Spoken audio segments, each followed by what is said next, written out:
Kingston and the Islands. Thank you, Mr. Speaker. It truly is a tremendous pleasure to share today the time with my colleague, the Minister of Tourism, Culture and Sport. I've got a lot of details to go through, so I'm going to try and plow through fairly quickly, so bear with me. I'm delighted to be able to add my support to this bill, and I want to speak in a little more detail about the positive implications if this bill is passed. Ontario has some of the most treasured and protected outdoor areas in the world. As the Minister has stated, the proposed Supporting Ontario's Trails Act 2015 is important for Ontario and the future of our province's natural and cultural heritage. Thousands of kilometres of trails and roads on provincial Crown land are open for the public, as the Minister has stated, to use free of charge. Our urban, suburban, rural and remote land and water trails allow millions of Ontarians and visitors access to unforgettable natural experiences. There is a trail for everyone, people of all abilities and all ages. In my community of Kingston and the Islands, we are so fortunate to have a number of trails that represent our rich heritage and our conservation efforts. Winter, spring, summer, or fall, regardless the season, I always enjoy hiking along Kingston trails, and if only I had more time to do it. The City of Kingston is home to approximately 140 kilometres of walking, hiking, and biking trails divided among 6 distinct trail systems, all with unique character and charm. The Downtown Kingston, Treasure Island, Kingston West, and Fort Henry trails are all part of the Waterfront Trail, a 900-kilometre Rideau Trail that stretches from Kingston all the way to Ottawa. Last year, as part of the City of Kingston's annual Kingston Gets Active Month, I invited members of our community to join with me for lunchtime walks around our beautiful downtown and at Lemoyne Point for a few early and invigorating Saturday morning hikes. One of our most well-known trails is the K&P Trail. Dating back to the 1800s, the K&P Trail, formerly the Kingston and Pembroke Railway right-of-way, served as a railway track for steam engines. Once the tracks were removed, the right-of-way became a popular trail for recreational uses. Now owned by the City of Kingston, the trail will be an important connector to the Eastern Ontario Trail Network. The K&P Trail is a great example of a multi-part trail. It has 15 kilometres multi-use, semi-urban and rural trail extended from the Cataraqui Creek to Orser Road. The K&P is ideal for a variety of recreational uses, enjoyed in all seasons, and it provides for a range of scenic experiences with its open landscape, rock cuts, and wetlands. A personal favorite of mine is the 11 kilometres of trails at the Lemoyne Point Conservation Area, with several scenic lookouts and benches located along the trails that enable you to take in all of the peaceful surroundings and all that Mother Nature has to offer. Equipped with handicapped accessible trails from the north and south parking lots makes this a very popular trail for people with disabilities. Our trails province-wide provide the opportunity to lead a healthier and more active lifestyle. The province recently conducted the Ontario Trail User Survey, which received over 5,000 responses from a wide range of trail users from across the province, including hikers, snowmobilers, mountain bikers, off-road motorcyclists, cyclists, 4x4 users, ATVers, horseback riders, snowshoers, cross-country skiers, canoeists, and kayakers. We have left nobody behind. The survey found significant personal benefits, with respondents all indicating the use of trails improved their mental health, physical health, and sense of well-being. Trails attract individuals and families to visit and explore our communities, supporting the local economy and jobs. In 2014, hiking expenditures by Ontarians contributed, as the Minister has stated, $559 million to Ontario's GDP and $806 million in labour income. The Ministry's research estimates that hiking created more than 18,000 jobs across the Ontario economy. Our government has proudly supported the development of our trail networks, and I want to take a moment to briefly outline some of our work to date. Since 2005, we have established the Ontario Trails Coordinating Committee to oversee the implementation of the Ontario Trails Strategy. We've mapped over 21,000 kilometres of trails across Ontario and approximately 4,000 trailheads. We funded a variety of local and regional trail projects, we've improved accessibility for people with disabilities, and we've developed an award-winning central website for trails. The proposed legislation, if passed, will build on these achievements, close existing gaps, and better support and enhance Ontario's trails. Beginning with province-wide consultations in 2013, which, as the Minister has stated, has included Aboriginal engagement sessions and 5 regional sessions across the province, we heard the concerns and priorities of our different trail partners. Sessions were attended by 251 individuals, which included representatives from 80 municipalities, 48 trail organizations, 42 other not-for-profit organizations, 17 health organizations, 12 tourism organizations, and 8 conservation authorities, among many others. We also received 80 submissions through the Environmental Registry. Landowners shared that they are hesitant to allow access for trail development due to liability concerns, and that lawsuits are settled out of court due to fear of liability. Consequently, a clarification is needed for the Occupiers Liability Act. Public and private landowners, including the agricultural community, want to ensure that their property is adequately protected and are concerned that property damage from inappropriate trail or off-trail use. Stakeholders express concerns about trespassing. It can be widespread, and measures to counter it can be difficult to enforce. The fines and amount recoverable for damages at the time of prosecution are also low. As a result, changes to the Trespass to a Property Act also need to be taken. There is a need to establish a way to secure land and ensure long-term access to trails, where costly rerouting of trails can be avoided. A legislative mechanism is needed to help secure land long-term for trails and trail access, to allow for trail easements. We heard that additional tools are needed to help promote trails and trails tourism.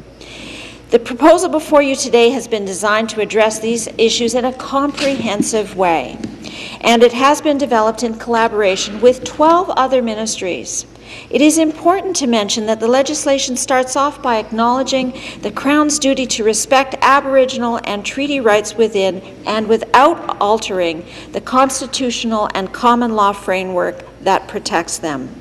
If passed, the Act would help the trails community more effectively develop, operate, and promote trails by addressing long-standing land access, liability, trespassing, and protection of property challenges. This legislation, if passed, would make Ontario's thousands of kilometres of trails stronger and safer, while encouraging the expansion of the province's trail system. As enabling legislation, it would provide the government with the authority to guide the trails sector on promotional initiatives to increase awareness and regional tourism. These actions would respond to stakeholder requests for a mechanism to promote trails more effectively and ensure consistency across the province without creating an additional burden. If passed, the proposed legislation would also set out a mechanism for trail easements, embed the Ontario Trail Strategy into the legislation, and require its periodic review. Overall, Mr. Speaker, the passage of this legislation would help deliver on government's commitment to implement a refreshed Ontario Trail Strategy, including the introduction of trails legislation. This legislation will allow the province to keep pace as a leader in the development, management, and promotion of trails in Ontario. If passed, the legislation would proclaim an annual Trails Week in Ontario to coincide with International Trails Day in June, and through consultations allow for the establishment of voluntary best practices, targets, and a classification system, as the Minister has mentioned, as well as a process for recognizing trails of distinction, and it would also require the publication of the name of every trail recognized as an Ontario Trail of Distinction on a Government of Ontario website, along with a trail classification system and best practices and targets if established. The Ontario classification system could be used to promote trails and provide useful, consistent information to Ontarians and visitors, helping them to find the right trail for their skill level and their interests, enhancing their trail experience. A number of factors would be taken into account, such as designating trails according to the level of difficulty, for example, similar to downhill ski hills with the Black Diamond and other designations. Parks Canada and the International Mountain Bike Association use this format for their classification system. They could also be classified on the basis of permitted uses, for example, hiking and snowmobiling, or trail settings such as urban, rural, and remote areas. Other factors, as well as accessibility and amenities, will also be considered. A process for recognition would be developed for the trail classification system at a later time through consultation with provincial ministries, agencies, and municipalities, or Aboriginal communities, stakeholders, and others that have an interest in trails. Voluntary best practices could include trail management and signage, and it would enable consistency across the province. If widely adopted, voluntary best practices could help promote trails more effectively. If the Act is passed, the government would consult with the trails sector at a later date to help guide the development of voluntary best practices. The legislation recognizing Ontario Trails of Distinction would include trail awareness and local tourism, responding to the stakeholder requests for a mechanism to promote trails more effectively without creating additional burden. This approach would also allow for the wide variety of trails and varying capacity of trail managers to be taken into account. By including this authority in the legislation, it would signal the intentions of government to provide guidance to the sector. The legislation, if passed, would strengthen the consequences of trespassing on private and agricultural land and will increase the amount that landowners could recover at the time of prosecution for damages caused by trespassers.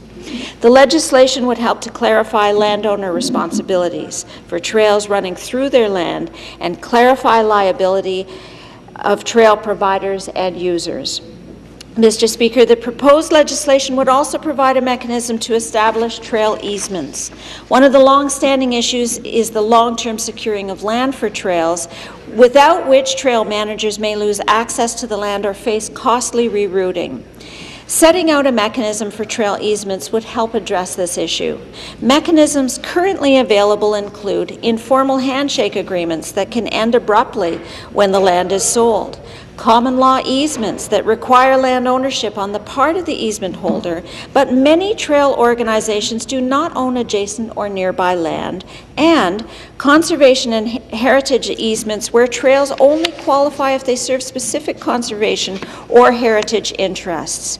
If passed, the proposed legislation would create a mechanism to enable eligible bodies and landowners to voluntarily enter into easements to secure long-term trail access.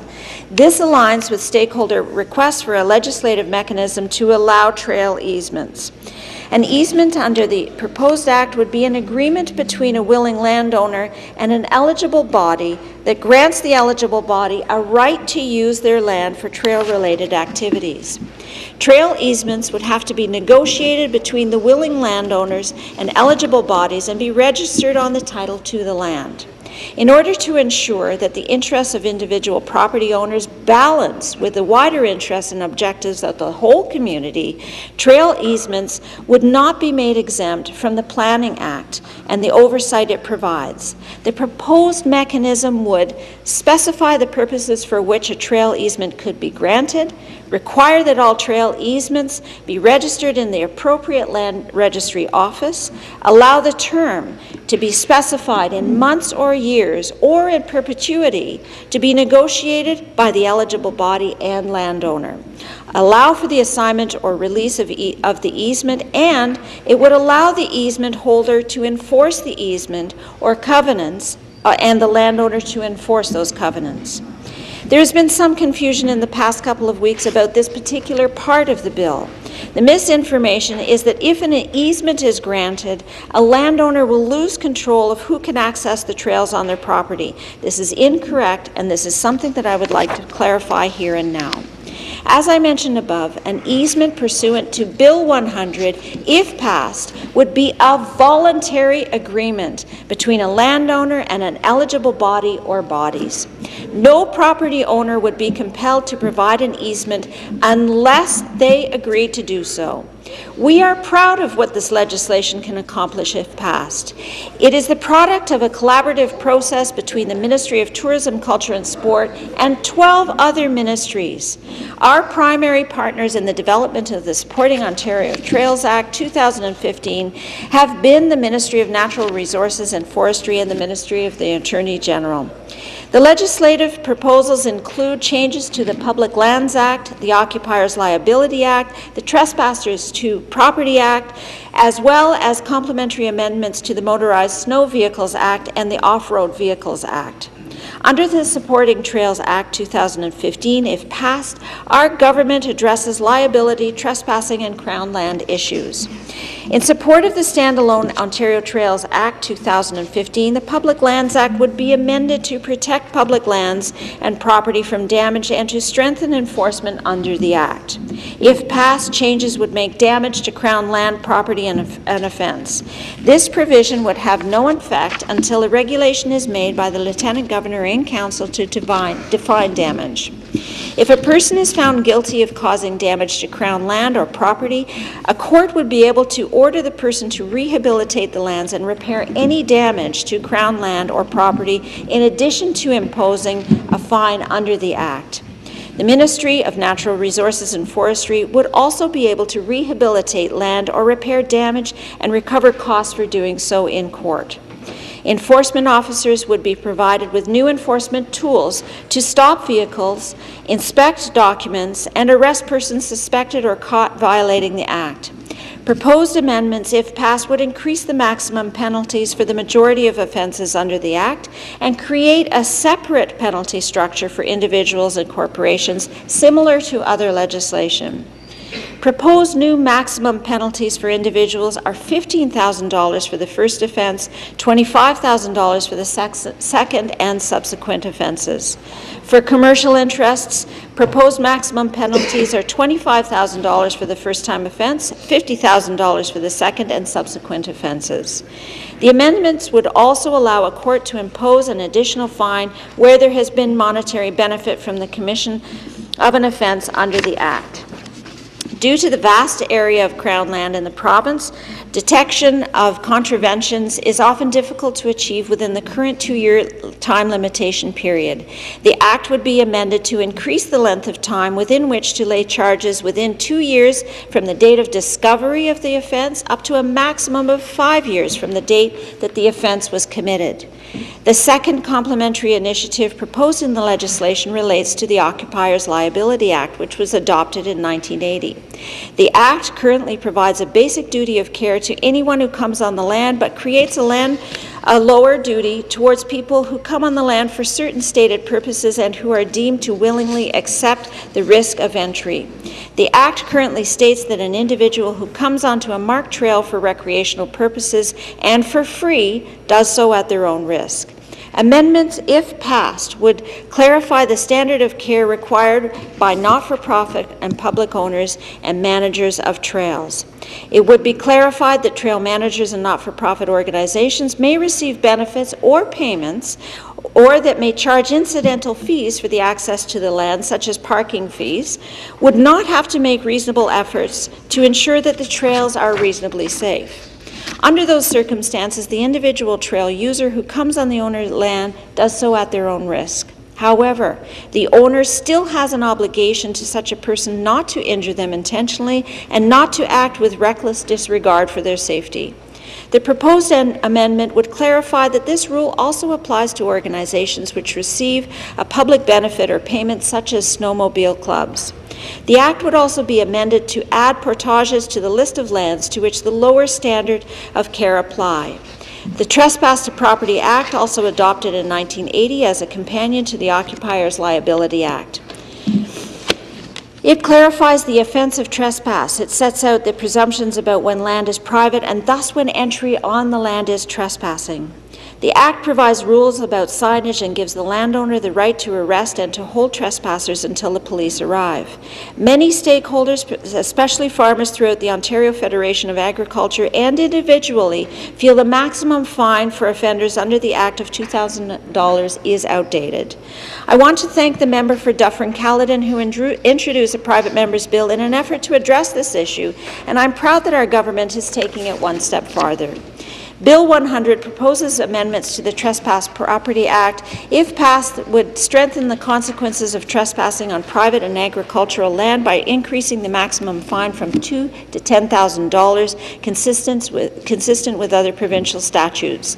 It would also remove the limit on the amount that landowners can recover as part of the prosecution for damages caused by trespassers. Raising the maximum fine would show that the province takes trespassing seriously and that the fine is meant to be a deterrent but also proportionate to the offence. In addition to these changes, the Motorized Snow Vehicles Act and the Off-Road Vehicles Act would be amended through the proposed legislation and, if passed, to align the amendments that would be made under the Occupiers Liability Act. Mr. Speaker, as you can see, if passed, the legislation we are proposing addresses many long-standing issues, such as securing long-term access to the land, liability, protection of property, and trespassing. Trail organizations, municipalities, and the provincial government and other organizations, as well as the Aboriginal communities, would all benefit. For example, farmers, municipalities, and the general public would benefit from the changes to the Trespass to Property Act. Organizations would benefit from the ability to create trail easements, and the provincial government would benefit from enhanced compliance and performance tools that would improve the management of trails on Crown land. We will work together to ensure that the trails are safe, accessible spaces where Ontarians of all ages and abilities can enjoy being active in Ontario's beautiful outdoor settings. In concluding, Mr. Speaker, I want to go back to my comments in the beginning related to the importance of trails in the life of Ontarians. I noted the promotion of better physical and mental health, conserving and appreciating the environment, as well as strengthening our people and the communities they live in. Trails also open up momentary respite from the fast pace of urban life, along with the challenges of daily living. My dear friend, the Anglican Bishop of Ontario, Michael Olton, described these locations as thin places. I was intrigued by the term, and he went on to describe how these spots are places that we come upon life and words fail to describe the experience. People of faith consider these places to be found where the walls are a bit weaker between heaven and earth, and we catch a glimpse of the divine. I was thankful to Bishop Olton for capturing and verbalizing that spiritual collation. I knew he got it, and so did I.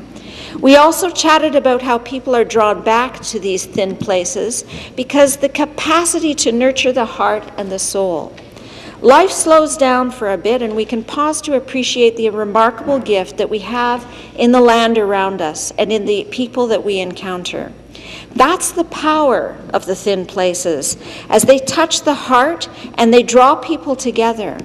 I'm thankful to Bishop Olton for opening up that experience with me.